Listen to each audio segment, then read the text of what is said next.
Okay, so I'm going to talk about a number of things related to the computation of response functions in different type of environments. So this is joint work with Misson, Dupuy, Yvan Duchemin, Ruget, Genovese, Eloise, Letournel, and Simon Ruget, and Misson and Eloise are in the room right now, and IPAM.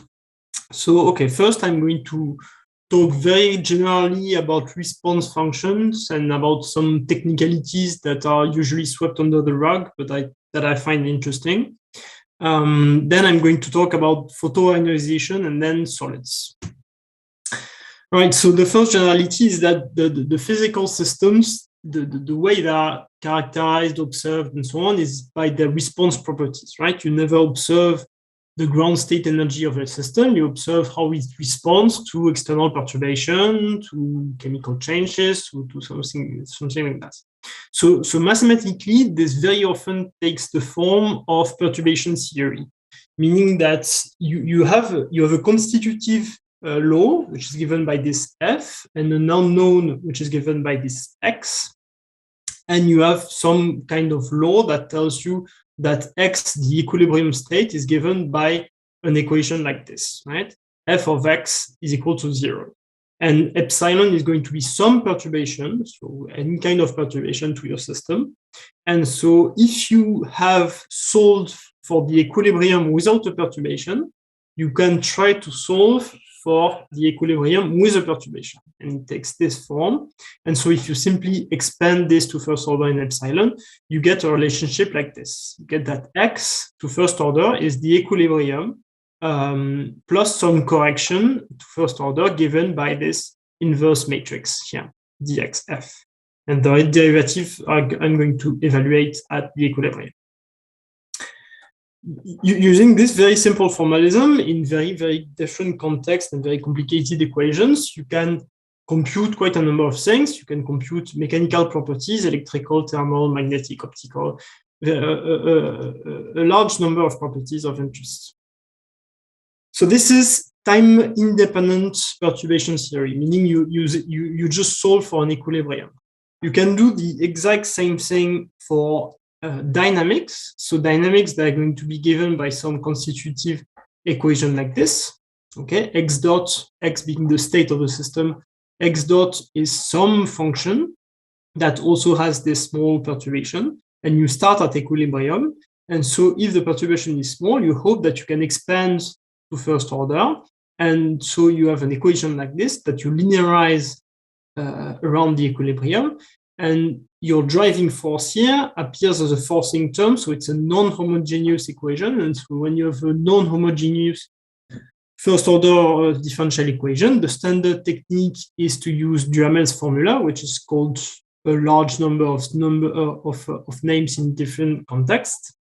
But basically, it gives you the first order expansion of x for any time. And it gives you this as a convolution between k, which is an impulse response, and the forcing that you have here. Okay, and k, the impulse response is going to be given by an exponential of this operator dxf, which is the same operator that appeared to compute the derivative of the equilibrium quantities. Okay. So you have a convolution here, and the convolution usually it's if you want to study a convolution, you study it in Fourier space, right? Because you're going to study the response to any kind of frequencies, and just by superposition, you're going to get the response to everything. So if you have a physically stable system like a damped oscillator, for instance, this semigroup, this propagator here, is going to go to 0 in some sense. Okay, and then mathematicians are happy because you can prove nice things about this remainder term. You can define the AC response as the Fourier transform of the impulse response, and you're generally happy. The problem is that in quantum mechanics, this never happens because typically propagators are unitary, right? So even if you look at a very, very simple system, so this, what I'm saying is this is completely standard. It's just tricks that people used and that confused me for a long, long time. So maybe I'm the only one to be confused, but at least I'm inflicting this on you now. Okay, so if you just have a simple undamped oscillator like this, that does not decay particularly, and you apply the same formalism as before, you're going to find that the solution x of t is the convolution of the forcing with some kernel, and the kernel is going to be oscillatory, right? The kernel is going to look like something like this. Okay, so it will not decay. Meaning that if you want to define the AC response, which is the response of your system to a particular frequency, you cannot use this formula, right? Because just this does not converge. This integral does not make sense. So there's a bunch of ways that people go around this. One of the ways is to say, okay, but in fact, the forcing is too brutal. So instead of having a periodic forcing, I'm going to switch on that forcing very slowly. Another way is to add some dissipation with this parameter eta, either through the equation or artificially. There's a bunch of other things you can do. You can do a Cesaro averaging of the integral. You can define k hat as a distribution. Whatever you do, I'm sorry, the black box is in the way. So I try to triangle it here. So all of these methods are equivalent. And the result is this, that the k hat of omega, that is the quantity of interest in many cases, which is the AC response, this is going to be given by the limit of k hat of omega plus I eta as eta goes to 0. And the limit in which sense? In the sense of distribution. Okay? So this framework is extremely general. It applies to any linear time invariant system. So TD-DFT, for instance, in the linear response regime, is exactly in this framework. So just to be concrete, this is the example of the response function for a very, very simple system, which is that you have a single electron in a potential V, and you perturb this electron with some perturbation, small perturbation, starting in the ground state. And you look at some observable, VO, and you compute the AC response of this system. And what you find is the limit as eta goes to 0 by positive values of this thing here, where you see appearing the resolvent of the Hamiltonian, right? In this particular frequency, as eta goes to 0. So it's like the boundary value of the resolvent of the Hamiltonian. So typically, if H has a spectrum like this, okay, so typically you will have bound states and then you will have a continuum. Then this k hat of omega behaves differently depending on whether omega falls into this region or this region. Okay, so you see omega is H, it is close, subtracted to H minus E0. So omega, you think of it as jumping from the ground state to any eigenstate or continuous spectrum. Okay, and so there's a large difference between confined systems and infinite systems. Because if you have a confined system, you don't have this, you have something like this. Okay, you have maybe very dense, but you have eigenvalues. Whereas for non-confined system, you can have continuous spectrum. So if you have a discrete spectrum, k hat, it is a function that is meromorphic. It has poles at the excitation energies. For an infinite system, k hat of omega, the poles, you can think of them as densifying. And so in the limit, it becomes continuous. And this is something that mathematicians call limiting absorption principle, which is the statement that this kind of quantities have a limit that is continuous in omega as eta goes to 0. Is clear? Right. So if you think of what happens if you take a system like a molecule or an atom or something like that, and you put it in a box, you truncate your system to a box, to a finite box, and you take the box going to infinity. So what happens to the response function? If you look at it in time, the response function, so this is a model system, the true response function decays. for some reason, in this particular case. The truncated response does not decay, okay? Because you have your molecule to the center, in the center of the box, you perturb in some way, there's a wave that goes away, an outgoing wave that goes to infinity, but if you are in a finite box, the wave has to come back, right? And this is what you see in time, where you have these replicas and these echoes, which is just the wave bouncing on the walls of the domain. So this is how it looks in time. And in frequency, the way it's going to look is that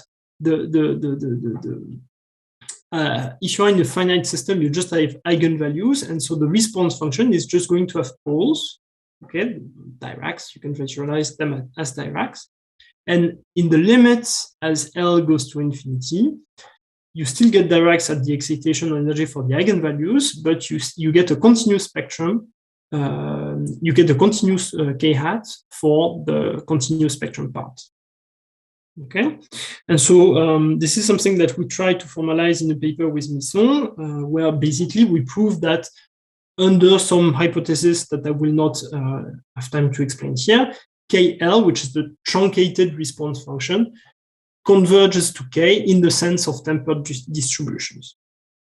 Okay, and the sense of tempered distribution is very weak. It's not a pointwise sense, so you cannot compute the pointwise value here, for instance, and then take the limit. So in practice, how does this work? In practice, if you want to compute k hat of omega, you truncate your system to a finite box. You have to have some kind of regularization if you want to get a smooth curve. And if you take a look at this, even if you adapt your eta in a very fancy way, it's still very hard to converge this kind of spectra once you go beyond the ionization thresholds, meaning once you go to excitations that couple to the continuum.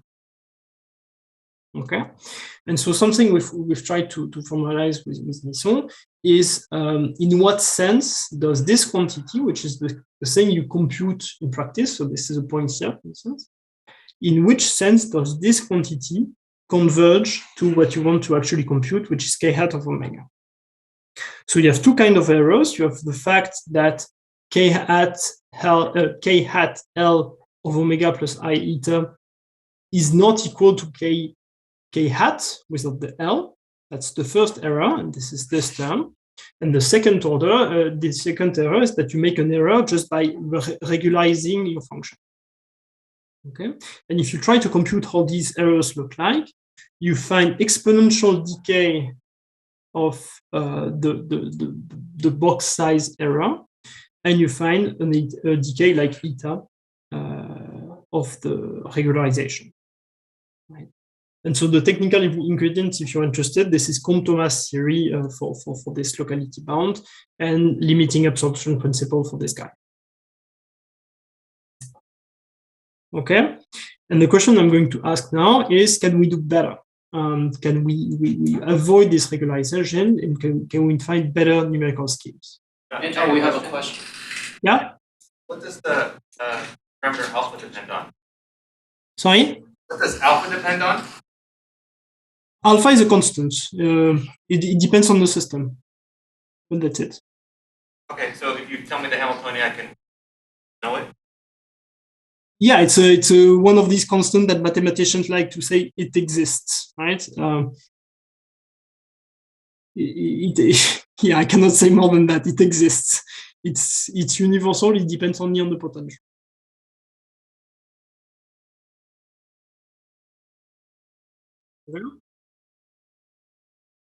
All right. Any questions on this part? Then I move on. Okay.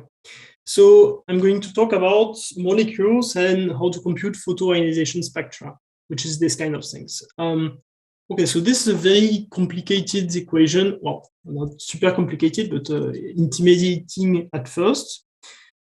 This is the equations of TD-DFT in Sternheimer form. So now you take this experiment I did with a single electron, you know, where we computed this response function, but you do it in the framework of TD-DFT with many electrons. And so what you find is equations that are very similar, except that you get the response of, so this is the Hartree exchange correlation kernel. This is the response of the Hamiltonian to a change of the in density. Okay, but if you forget about this term, this just looks like the equations we had before. You have the Hamiltonian shifted by some constant equal to some perturbing thing. Okay, and this is the first order response in the orbitals, and you compute it with this equation. Okay, so forget about this term here, it's not going to play a major role here. The important point is that if you look at this equation, all these quantities are localized. Okay, so you can reformulate this equation by introducing the Green's function of this operator here.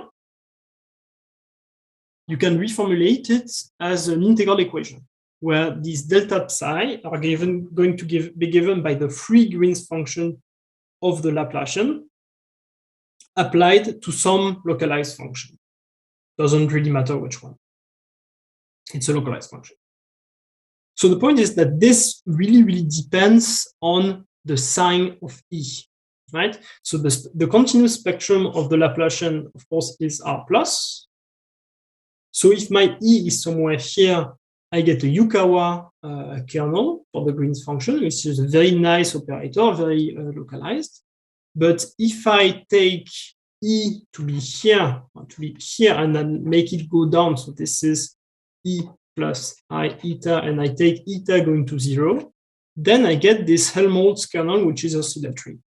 So what it means is that if E is positive, and E is this guy, so if E is positive, then delta psi I plus is going to be delocalized. And physically, this corresponds to electron I being ionized. It goes away. It goes at infinity. So for some frequencies, you get delta psi I that are delocalized. What this means is it is very hard to represent in localized basis sets. Okay, if you think of basis sets that chemists like Gaussian basis sets, it's going to be very hard to represent the delta psi I because they look like something like this. They will have long oscillatory tails. Okay, so something that would seem natural given this is to say we don't represent this in our basis set, we represent this. Okay, which is a localized function. So this I'm going to call delta phi I by opposition to delta psi I. And the relationship is that delta psi is the Green's function times delta phi. And this is the guy I'm going to discretize. And by doing this, I automatically get the correct asymptotic behavior for the quantity I'm interested in. So if you just reformulate the Sternheimer equation, it reformulates as an integral equation, which is delta phi I is V, the total potential times the Green's function times delta psi I plus some terms which are sort of source terms. So you expect this scheme to work well when the total potential goes to 0 quickly. So we can discuss on whether this is realistic for TDFT computation, but at least it's not worse than the standard scheme. So the standard scheme, I did not say, the standard scheme is just to discretize this guy in a Gaussian basis set, discretize everything in the basis set and compute the excitation from zero. So if you want to make this work in Gaussian basis set, you need to compute all kinds of integrals that appear in this expression, which is not classical integrals that you find usually in quantum chemistry, but you can do them, maybe not completely analytically, but at least a good portion of them analytically, because this guy is analytic. You can express it in terms of the Fadeva function. So this is all compatible with standard acceleration techniques, and the cost is not much more than standard TDFT. So as a proof of principle, so this is still work in progress, but as a proof of principle, you can compute the photo-ionization spectrum of beryllium, and the photo-ionization of beryllium looks like this. So in red is the method I described, where you discretize the phi I. And in black is the very accurate reference solution. So you can see it matches well. I cheated here. I took a relatively large Gaussian basis set, but still this is beyond the accuracy you could expect from the normal method. So as I said, this is work in progress. We're trying to make this more workable in practice and extend to other systems. But okay, we'll see what comes out of it. All right, any questions on this part? Then I move on to solids. All right. So, okay, I move on to solids, and I want to talk about this. I'm sorry. Sorry, yeah? Antoine, I've got a question there. So, I may not see perfectly well.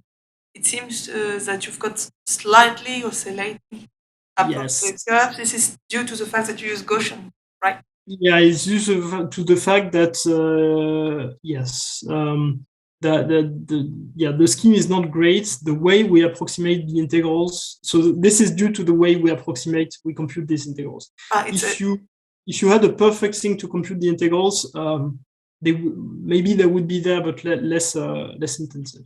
Okay, so it's not related to the nature of the basis; it's related to the numerical integration error you get. Matrix. Okay, maybe I was too quick. It might be related to both. Yeah, it might be related to both. Sorry, I was a bit quick.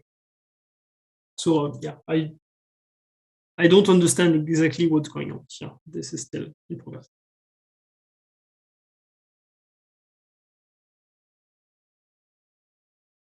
Okay. So solids. Okay, before going on to solids, you see this kind of weird features, like here, for instance, where you see very, very sharp peaks. You see this kind of profile here. These are resonances, and resonances, so in this particular system, this is beryllium. So beryllium, okay, I'm not going to attempt to explain the electronic structure of beryllium because I will screw up. But basically, what this is that this would be a direct peak if you did not have electronic interaction. And because of electronic interaction, the peak couples to continuum excitations. So in this case, the 1s to 2p peak couples to the 2s ionization. And this results in finite wedge resonances. So mathematically, this is very interesting to consider.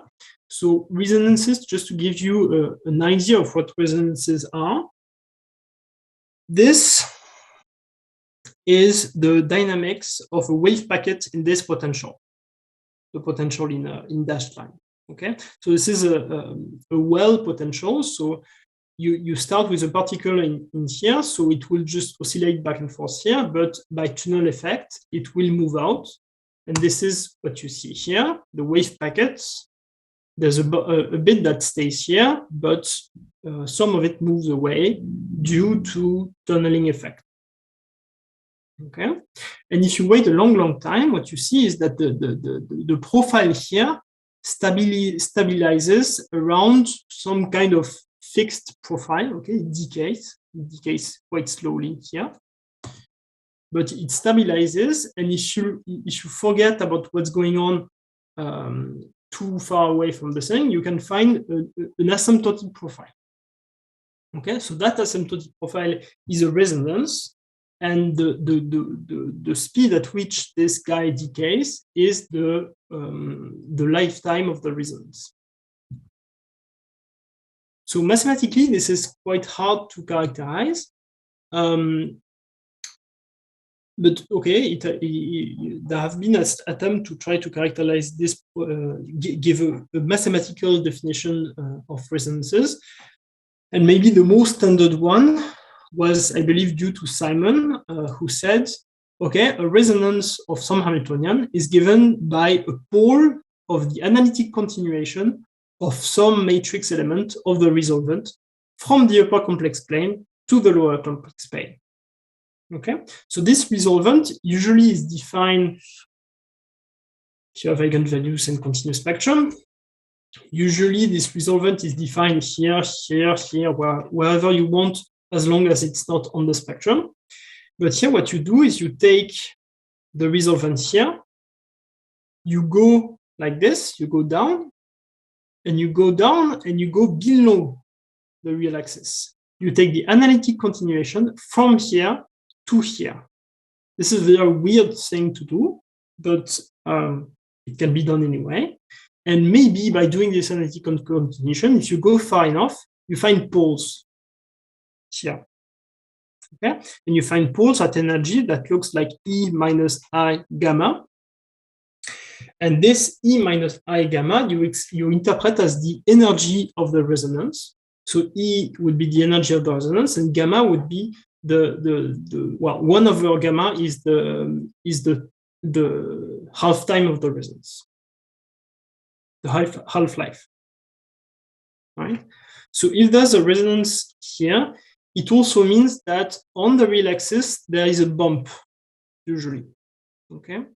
So resonances you can also interpret as bump of frequency-dependent quantities, and essentially by a Fourier transform from this to this, you can see that the wave packet decays like this, exponential minus gamma. This is a nice example where you find an explicit resonance, or at least something you can compute almost analytically, but I'm going to skip. So the mathematical theory of resonances by now is pretty well developed. It's a classical topic in mathematical physics, let's say, and you find theorems like this in the literature. So for instance, in this nice review, in this nice book by Dyatlov and Dvorsky, you find statements like this, which is that for some specific compactly supported potential, you can find this analytic extension, and you can find these resonances. So something I like to look at is periodic Hamiltonians, where instead of taking minus Laplacian plus V, where V is a localized potential, you take minus Laplacian plus V periodic plus V, okay, where this is localized. And this is a periodic potential. And so this, of course, changes the spectrum quite a bit. We've seen this with block waves, K points, and so on.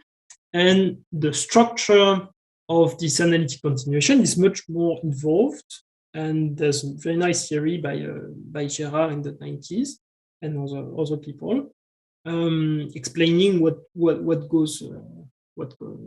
happens here. Okay?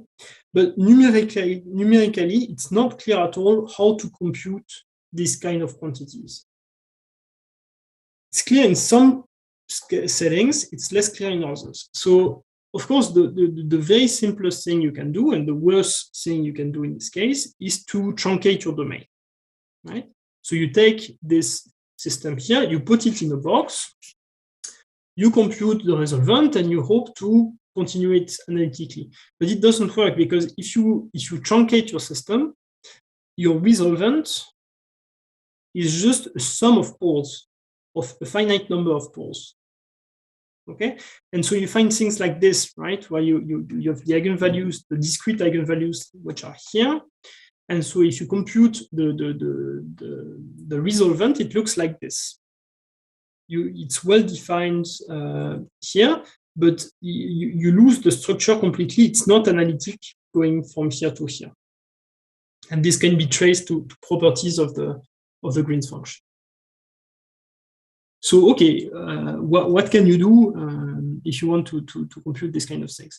The first thing you can do is you can try to do numerical analytical continuation. You can compute a point here, a point here, a point here, a point here, a point here, try to fit some rational function and hope that you will find a pole here. This is pretty unstable, so it's not nice mathematically. The second thing is that on very specific systems, you can set up exact boundary condition or Green's function or scattering matrix methods. This is pretty limited in applicability. So typically 1D geometries are good. If you go to more complex environments, it's more complicated. And there's a bunch of other things that some of you might be familiar, but I'm not going to go into detail. So my question here is, how can I compute resonances defined in this previous cells in complex environments. So complex environment, typically this would be an elongated molecule that is not nice to put in a spherical box. This could be a local perturbation of a periodic Hamiltonian like this or like this. Okay, so it could happen that this type of systems have resonances, and how do we compute them? So the general strategy is going to be pretty similar to the one I showed before, which is that to compute the Green's function of this system, the resolvent of the system, I'm going to use a Dyson equation based on the splitting between H and H0 plus V, where H0 is some kind of reference Hamiltonian and V is some kind of local perturbation. Of note, this is an additive splitting, right? It's not a geometric splitting, so you don't isolate some degrees of freedom and treat them differently from the other. You treat everybody the same, but you use this additive decomposition. And then the resolvents, they are solution of an integral equation, which is much nicer to compute in a truncated domain. Remember, this phi is essentially the same phi as we had before. And this is for resonances, but you can also use them to compute response properties. Okay, maybe I'm going to skip this example in the interest of time, and I'm going to go straight to periodic systems. So periodic systems, the spectrum of periodic systems, it has bands, like this, okay? And now if you introduce a local perturbation, you can have eigenvalues between the gaps, but you can also have resonances below the bands. And so what you want to do numerically is you want to compute the analytic continuation from here to here of the resolvent. The resolvent looks like this. So it's some kind of integral over the Brillouin zone of some function, forget about this function, some function over z minus epsilon and k, where epsilon and k is the band structure, the dispersion relation. And here you find trouble whenever z, which is your parameter here, whenever z crosses the spectrum as expected. And you see here, because this becomes singular now. Okay, so to introduce the general strategy, so how am I doing on time?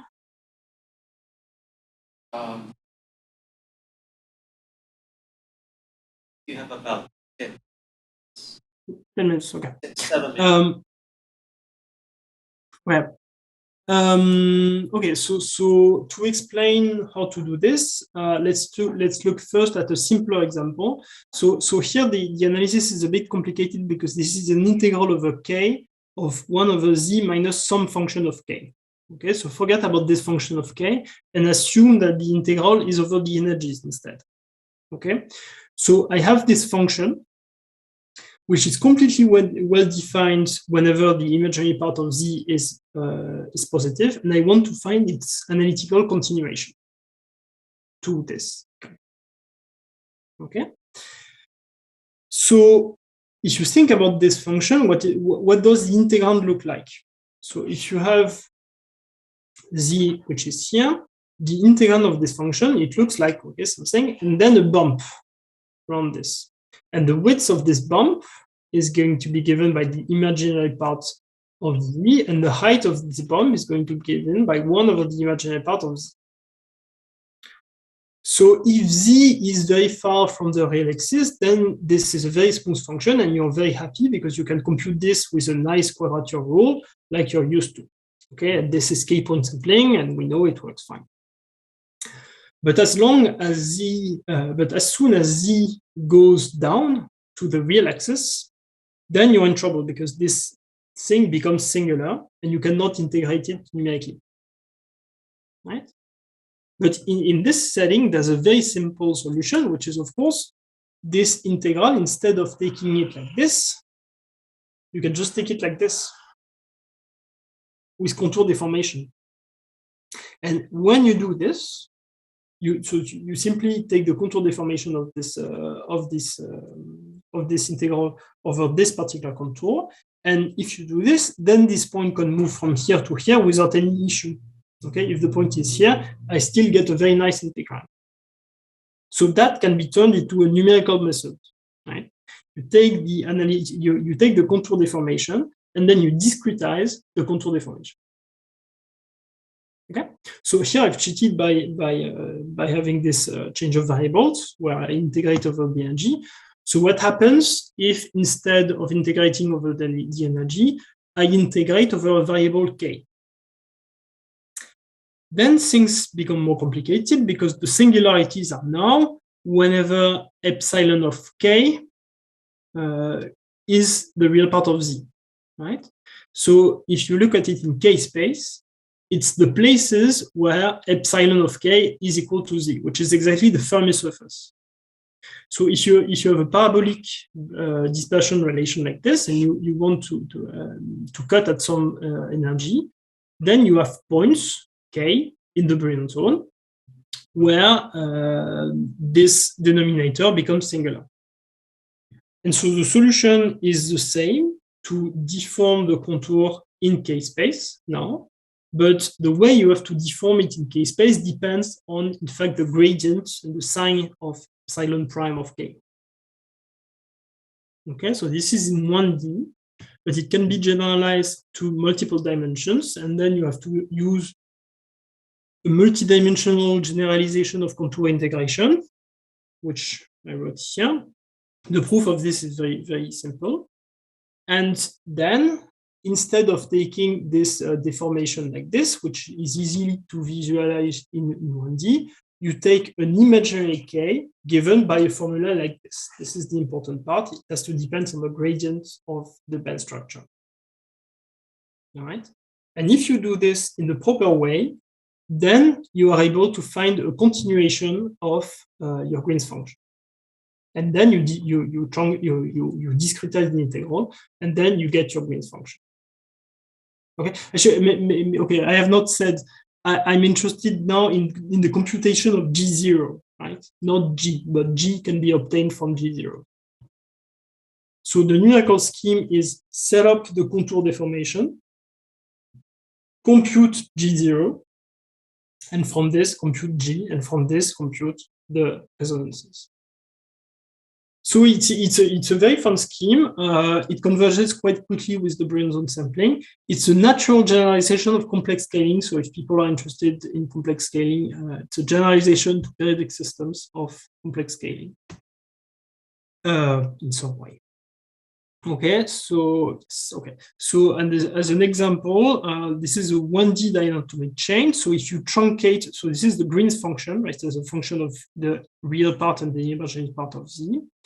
So if you truncate your system to a finite box, you have these eigenvalues here. And so the Green's function is a sum of these poles. And so you find this kind of nice structure here.